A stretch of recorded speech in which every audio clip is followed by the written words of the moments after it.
কি করবি দিবি? রাম ঠাকুরকে দিবি? ও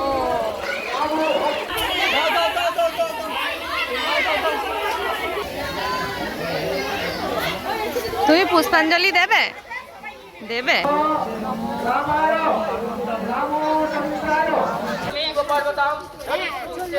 hello friends, welcome back to my channel Tutu's mom ওয়ার্ল্ডে। তোমাদের সকলকে স্বাগত জানিয়ে শুরু করছি আজকের ব্লগটা।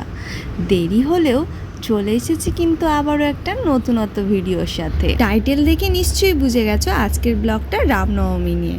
হ্যাঁ, গতকাল রাম পুজো ছিল, সেই ভিডিওই তোমাদের সাথে শেয়ার করব ভেবেওছিলাম কালই, কিন্তু কাল উপোস দিয়ে পুজো করে আমি পুরো ক্লান্ত হয়ে গিয়েছিলাম, তাই আজ চলে এলাম পুজোর ভিডিওটা তোমাদের সাথে শেয়ার করতে। তো চলো শুরু করি। প্রথমেই তোমরা যে আলপনাটা দেখতে পেলে ওটা আমার মন গড়া একটা আলপনা, কারণ আমি আলপনা দিতে খুবই ভালোবাসি। নিজের পছন্দ মতো ইচ্ছে মতো যেটা মনে আসে সেটাই ড্রয়িং করে ফেলি। তারপর পুজো সেরে মেয়ের জন্য ব্রেকফাস্ট রেডি করেছিলাম। ব্রেকফাস্টে বানিয়েছিলাম ওটস খেজুর দিয়ে, আর একটু তাল মিছরি দিয়েছিলাম, কারণ একটু মিষ্টি মিষ্টি ভাব থাকলে তবেই ও খেতে পছন্দ করে।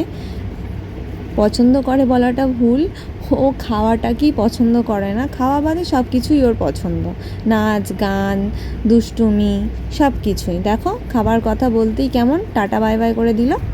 তারপর আমরা রেডি হয়ে পুজোর জন্য রওনা দিলাম। বাইরে এত রোদ্দুর ছিল যে ছাতা ছাড়া যাওয়াই যাচ্ছিল না।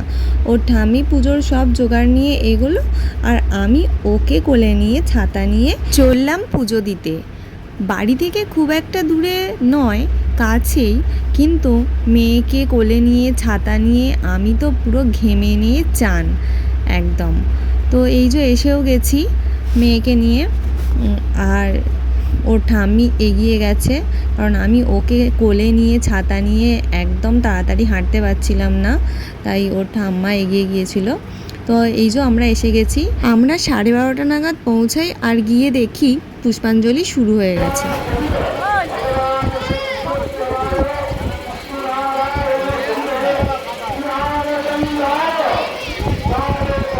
মেয়ে হবার পর থেকেই আমি এই ব্রত পালন করে চলেছি।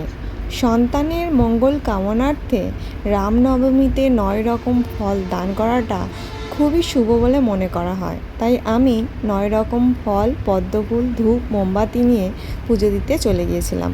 আর মেয়ে আমার কি বলছে শোনো। কি করবি দিবি? রাম ঠাকুরকে দিবি? ও ঠাকুরকে দিবি? তুতুও যেহেতু ফলদান করার ইচ্ছা প্রকাশ করলো, তাই ওকে সাথে নিয়েই দুজনে মিলে ফলগুলো রাম ঠাকুরের কাছে অর্পণ করে এলাম। তারপর হাতে ফুল নিয়ে পুষ্পাঞ্জলির জন্য বসে পড়লাম। পুষ্পাঞ্জলি দেবে? দেবে? ও আচ্ছা। ফলদানের পরে আমার হাতে ফুল দেখে ওনার ইচ্ছা জাগলো পুষ্পাঞ্জলি দেবার, তাই উনি এবার পুষ্পাঞ্জলি দেবেন বলে ভাবছেন। তো ঠাম্মাদের কোলে বসে ফুল বেলপাতা সংগ্রহ করে এবার পুষ্পাঞ্জলি দেবে বলে বসেছে। তো প্রথম ব্যাচে সুযোগ না পেলেও দ্বিতীয় ব্যাচে কিন্তু পুষ্পাঞ্জলি দেওয়ার জন্য সুযোগ পেয়েছিলাম। দ্বিতীয় ব্যাচেও কিন্তু কম ভক্ত ছিল না, বেশ ভিড় ছিল। পুষ্পাঞ্জলি দেওয়ার জন্য সকলে হাত জড়ো করে ফুল বেলপাতা নিয়ে বসে রইল। এবার শুরু হলো ঠাকুর মশাইয়ের মন্ত্র পড়া।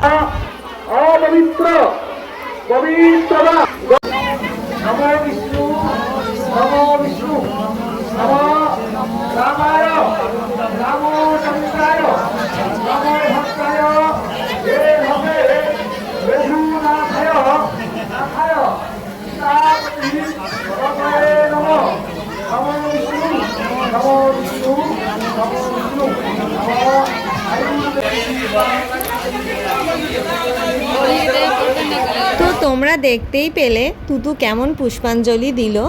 তুতুর এই পুষ্পাঞ্জলি দেওয়ার আগ্রহটা দেখেই আমি অবাক এবং শান্তি পেলাম।